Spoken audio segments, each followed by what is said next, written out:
You know, I never knew anything or what to expect coming up and growing up. You know, one day I told my mom, I said, I can't live here anymore, and I left. When it comes time to, you know, when they go to the locker room and then they're, you know, they make the display of the jerseys and the shoes and all of this stuff, he had my number. And, you know, I've been a part of a few brawls. People went crazy about the Detroit, Indiana thing, but that's nothing compared when you got a whole stadium coming at you. Started to really pray a little bit more, because I got away from that, you know what I mean? And just really trying to find myself and you know, try to have that relationship with God to, you know, see if he can help me. My foundation and who I am, that's gonna always be something that's gonna overcome and prevail any situation. I'm Josh Powell, and this is my journey. I know there's been a lot of speculation about my retirement and what I plan on doing next. And you know, throughout my life, I faced many obstacles. The road has not always been clear. During those tough times, I felt alone, but I prayed and I asked God for strength. In my turmoil, God reached out to me and it revealed whatever I was going through was a part of my true destiny. It was at that moment I made a decision to stop getting in the way of God's plans, because my true story of my destination was my journey. Josh Powell is an American professional basketball player, a loving father, husband, and community leader. Throughout his career, he has won 2 NBA championships with the Los Angeles Lakers, and he played as a member of the Olympiacos side that won the EuroLeague championship. But overall, Josh has made the decision to not use his success for his own benefit. Instead, he uses it to encourage youth and to inspire others around him. This is a blessing to be able to get to this point. You know, I never knew anything or what to expect coming up and growing up.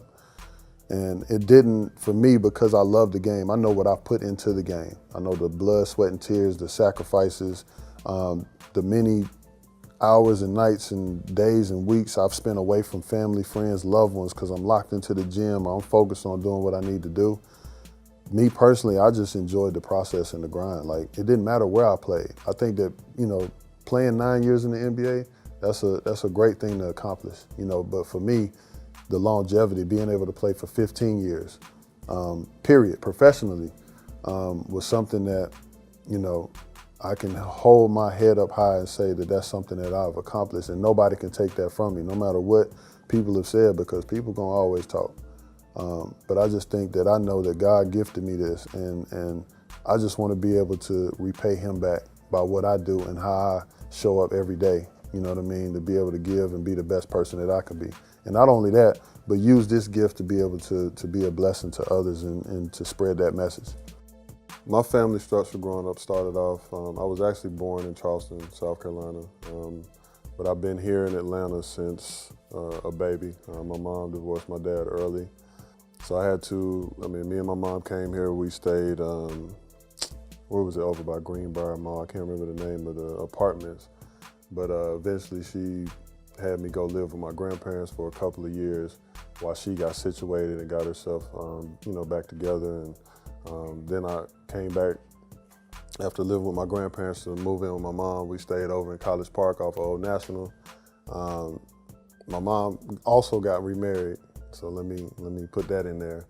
And the reason for us moving again was because she got pregnant, so she felt like we got to get out of this situation and go to something better, but we moved to Riverdale. So we still, it's, you know, more suburban, but still the same type of things that I dealt with even in College Park. But all in all, you know, I love my mother. You know, she did a lot for me. It was me. At the time, I had 2 older stepbrothers, Chris and Curtis, and my little brother, Nick. So that was, aside from the sporting world, that's as far as like my path of just bouncing around and moving here and there. And then we finally got settled in Riverdale. Growing up, my dad was like my hero. Like, he couldn't do no wrong in my eyes, you know, but as I learned what I know now, if I'd have knew then, it would have probably been somewhat different, you know what I mean? Because we really didn't have that close relationship. you know, his thing that he always would do is, because, you know, he made a lot of money. He was a mechanic, but he also did a lot of other things on the side. So, I mean, he always had knots of cash, and he'd just be like, take me for the summer, go shopping, you know, buy me all this stuff. And that was like kind of our way to have time. But I never really got that one-on-one, like being able to really vibe with him like that. Because he had an estranged relationship with his father, Josh's biggest inspiration came from watching his mother on the court. I love baseball and I love football. Those are the first two things that I did. I actually fell into basketball later because I watched my mother play in a rec league in College Park. And it got me intrigued about the sport and made me, you know, start thinking like, man, you know, I want to get into this. And plus, when I was playing football and baseball, it would be some coaches be like, hey man, you're a big kid, you should try to, you know, play basketball. But I was like, man, I don't know.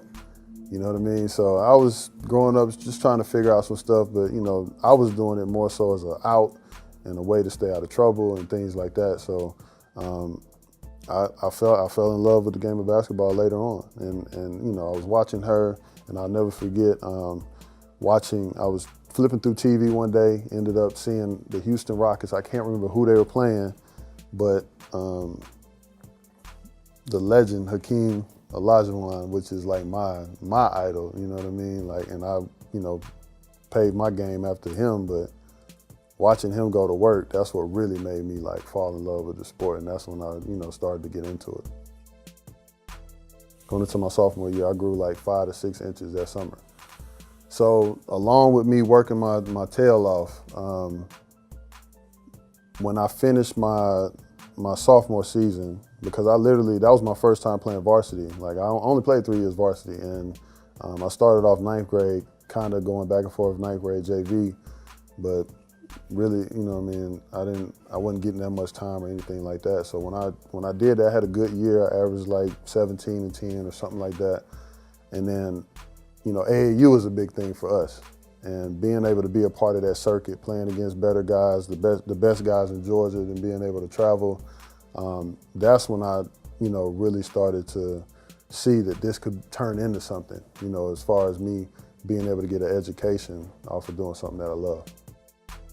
Education-wise, everybody's, you know, gonna have pretty much the same thing. Not everything, every college is the same, you know, but pretty much the same thing. And for me, I wanted to, you know, get into business management, which was what I was studying. And I noticed that they were gonna have 4, I think it was 3 or 4 of their seniors were all bigs. So that was a chance for me to be able to come right in, you know, get a chance to start or at least get some heavy minutes. So that was the thing that intrigued me about the situation of going to NC State. I kind of made that decision on my own. It was kind of hard because, you know, that's something that kind of that broke my household up because, you know, a lot of people didn't know this in high school, but I pretty much left home and was either staying with somebody, staying in the street or whatever, because I wasn't happy with my home situation. Like, I'm a big energy person. And you know, it was really hard coming home with that amount of tension because what it was doing with my stepdad at the time, my mother, it was just a lot of pressure. And you know, one day I told my mom, I said, I can't live here anymore. And I left, you know what I mean? And it just gave me time to be clear outside of, you know, school and doing other things, but it just gave me that time to be clear on what I wanted to do with my college decision. After leaving home, Josh leaned onto others close to him to help him get by.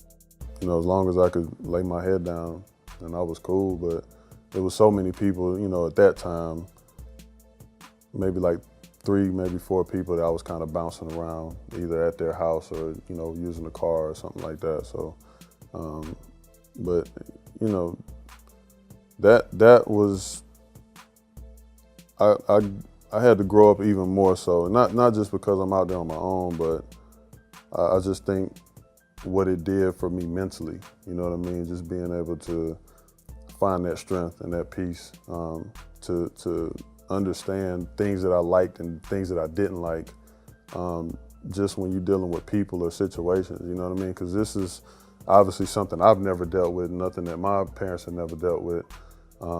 But what it was doing at the time, along with my mom getting sick, you know what I mean, it was just too much.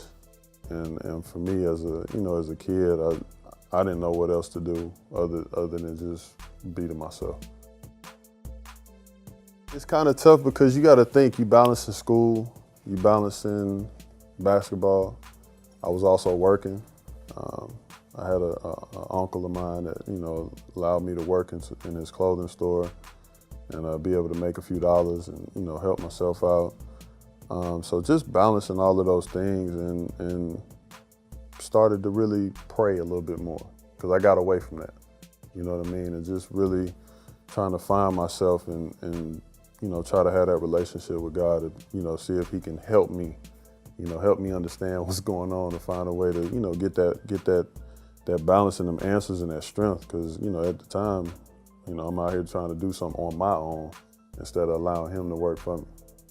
Honestly, my mother didn't like what I did, but I could still go back to her, you know what I mean? And she was supportive. We had some very hard conversations at the time with everything going on, but she was still very supportive and very loving and very strong, no matter what was going on. And, even if I needed something, I would still go over there and eat sometimes or, vibe with her. But she was always, amazing to me. And then, like I said, the 2 or 3 people that I could count on, like those families or those friends, they were amazing to me at that time. So, I'm very grateful for them.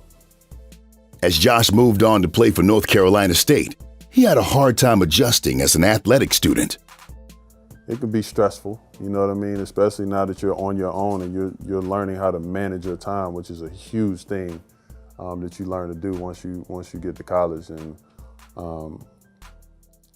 it's some things that you just gotta learn quickly and pick up quickly. But it's very, very hard, you know what I mean? Especially because there are days and times that you're tired, you oversleep or because of workouts or whatever. Just imagine for a student that might be working and they're not in athletics, but we're doing athletics and you got your program and your study hall and your this and your that. So it's a tough task for everybody. But after facing some difficulties, Josh decided it was time for him to leave after his sophomore year. I ended up my sophomore year, like once Herb decided to play me consistently, like I just took off. And I was just intrigued about the process and just seeing, if there was any interest. So initially I wanted to test the waters. So here's my story, my coming to Jesus moment as to why I decided to leave. Basically, they had another top recruit that was coming in. His name was Cedric Simmons. He was a good player. He actually played. He got drafted, I believe, and played in the league for a few years. But they brought him in on his visit, and when it comes time to, when they go to the locker room and then they make the display of the jerseys and the shoes and all of this stuff, he had my number. And I really felt like a certain kind of way because I'm like, I'm still here. I'm not deciding to leave yet. And that to me was like the icing on the cake and why I chose to just step out on faith. We had one of the equipment guys there by the name of KB, really good guy, great guy, awesome guy. And he's been working there. He's been on staff for like 20, 30 years for a very long time. And he was one of the people that helped me at that time before I left school, just get ready, like just things that we were doing and how we were training. But just, really trying to, focus really on my game, as far as class and everything. I was just kind of like showing up and, not really engaged and involved the way that I was before. I was just really focused on what I was going to do next. And I started getting calls from different agents at the time. And there was one agent specifically that really caught my attention. And his name is Jamie Knox. Came across as just a really genuine person, a very honest person, very open person. And when I was looking at agents, those are some of the things that spoke to me because I know that in picking a school, picking somebody like an agent or an advisor or things like that, that people gonna give you game. They gonna talk that talk and tell you everything that they want you to hear and know. But it was something about his spirit. It was something about, the face-to-face interactions, just seeing how genuine he was and how he carried it, that led me to rock with him. And still to this day, he's still my agent. So that's a rare thing in itself. But he was just amazing as far as helping me with the process and educating me on what I needed to expect moving forward, what teams were looking for in, as far as workouts and things like that. So like he really made life, 10 times easier for me. After entering the 2003 NBA draft, Josh found himself without a team and the feeling that he may have made the wrong decision.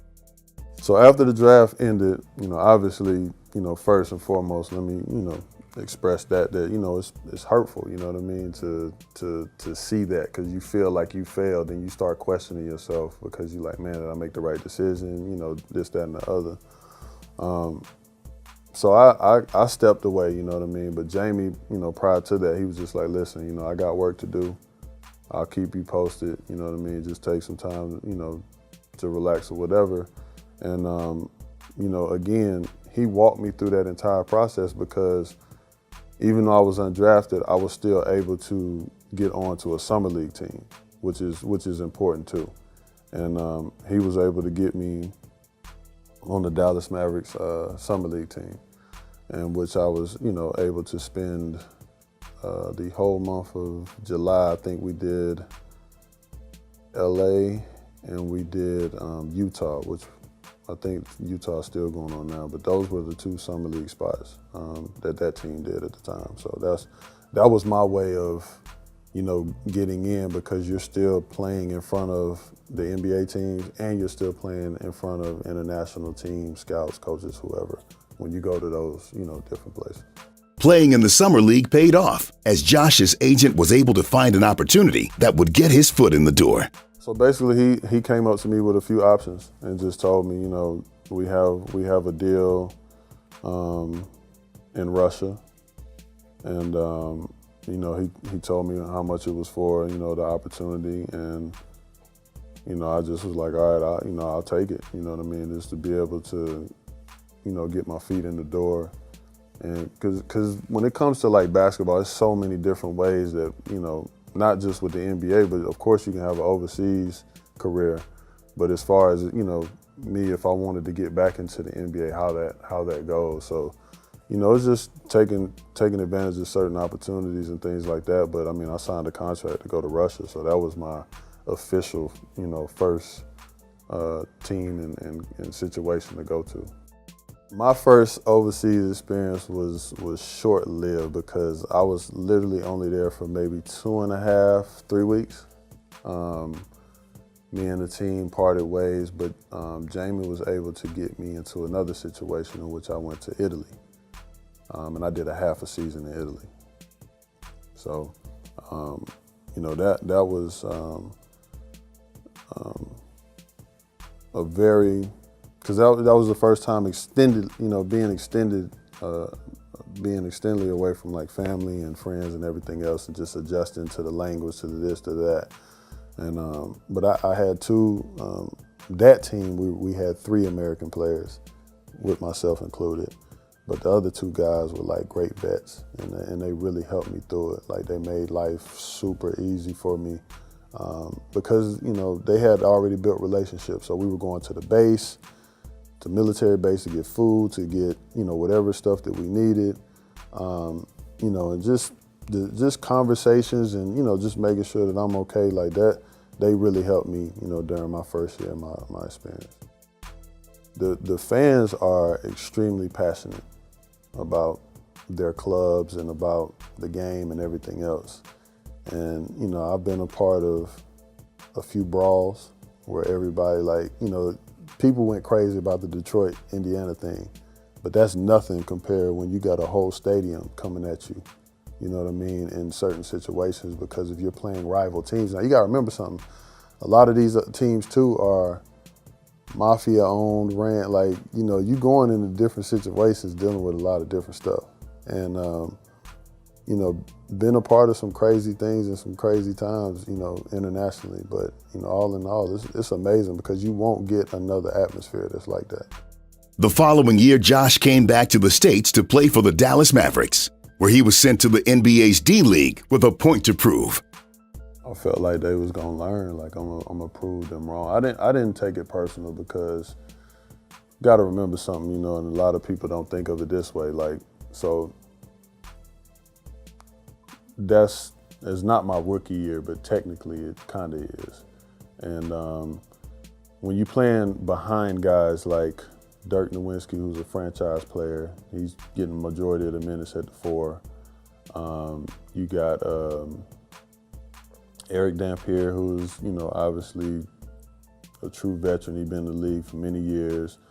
And you talking about big contracts. You got Keith Van Horn. I mean, you got guys that, you know, playing in the league, and I'm a young guy, and, you know, I got to fit in and find my role. And at the time when they did it, you know, I think we had like a full roster. Everybody was healthy, and, you know, Avery was just saying that he wanted me to go down and get some experience and just be able to get, you know, playing a little bit, because prior to that, I was only doing practices and if we scrimmaged against each other or something like that. So that was just a chance for me to go down there and show and prove. Josh earned his way back up to the NBA's main stage. But over the next 4 years, he found himself going through a series of trades between the Indiana Pacers, the Golden State Warriors, the Los Angeles Clippers, and the Los Angeles Lakers, where he would come to win 2 NBA championships.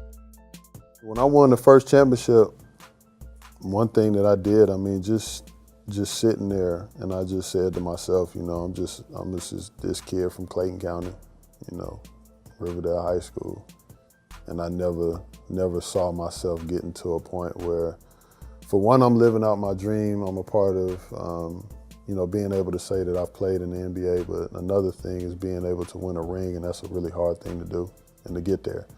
And I've been fortunate enough because I went to the finals twice at that point, but I finally won one. After a 15-year career, Josh is deciding to step away from the basketball court to focus more on spending time with his family.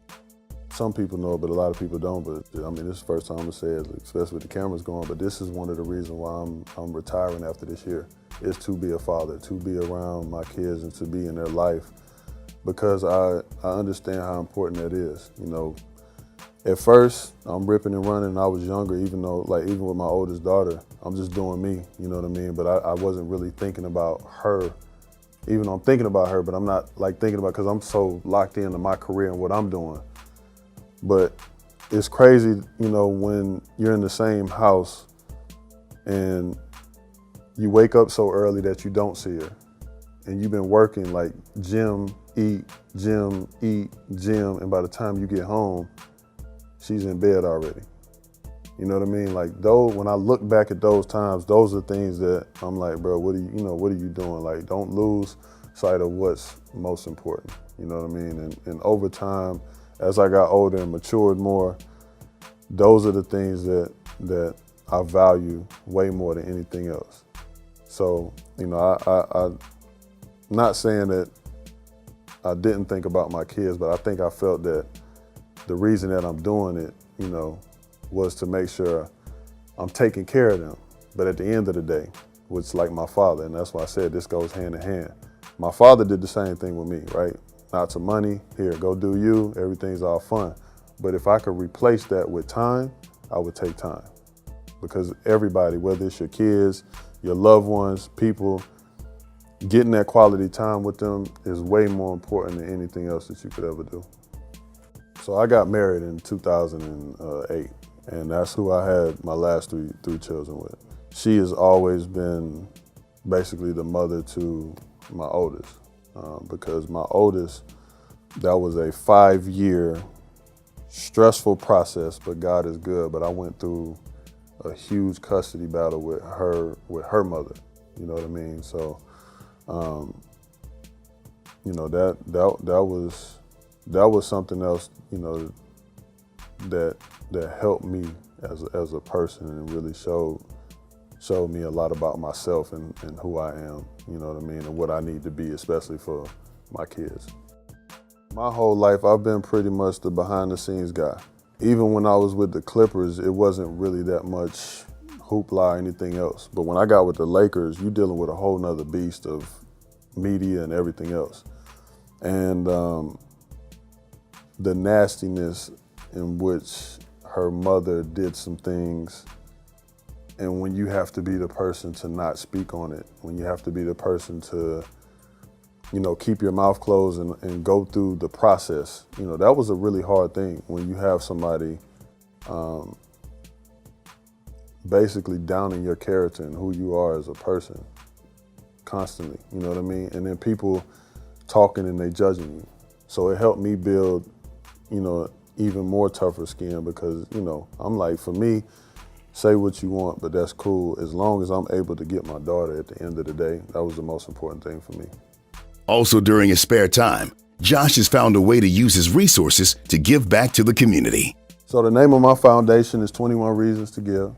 We have 21 principles. It's different in a sense that we're not focusing on one thing. We can do multiple things, from camps to drives to taking care of families to, you know, so many different things to be involved in. That to me was the important thing and why I wanted to name it 21 Reasons to Give and to have those principles to show the different things that we can do when we come into a community or whatever the situation may be. I've always been a giver. And before I had the foundation, I was already doing stuff. And you know what I mean? When I wanted to, you know, make it grow and be something different, you know, you gotta obviously operate your situation a whole different way. So I had to get the 501c3, you know, get the name, make sure everything was together to make sure we're doing it the right way. Because if you're asking people for time, money, or whatever, you know what I mean, you gotta have your stuff right. Some good advice that I would tell anybody is just, what's your foundation? And what I mean by that, to the core, who you are, like, because that's what's gonna get you along in life. You know what I mean? If you wanna be a great parent, if you wanna be a you know, professional athlete, a doctor, lawyer, anything, all of those values and things that you learn as far as being respectful, being consistent, showing up on time, all of those things, that's a part of your foundation and who you are. There's gonna be a lot of ups and downs. There's gonna be a lot of times where things may or may not go your way, but who you are and how you are able to continue to do what you do outside of that is what makes everything else. It ain't about the money. Like I played this game, I love this game, but it's not about the money. I love it because I respect it. I love it because it's something that I enjoy doing it. And because of that, I'm blessed to be able to get the money. So it has nothing to do with that. My heart and my intention is the right way. And that's always been something about me. I show up and I show out every day. Sometimes it works, sometimes it doesn't work. But my foundation and who I am, that's gonna always be something that's gonna overcome and prevail any situation. On the next, The Journey with LaMarr Woodley. I'm a woman who went to one of the darkest places in Atlanta and I still made it out. I just want people to know that I'm worth it. And I know that today. That's the difference when you know that you're worth something.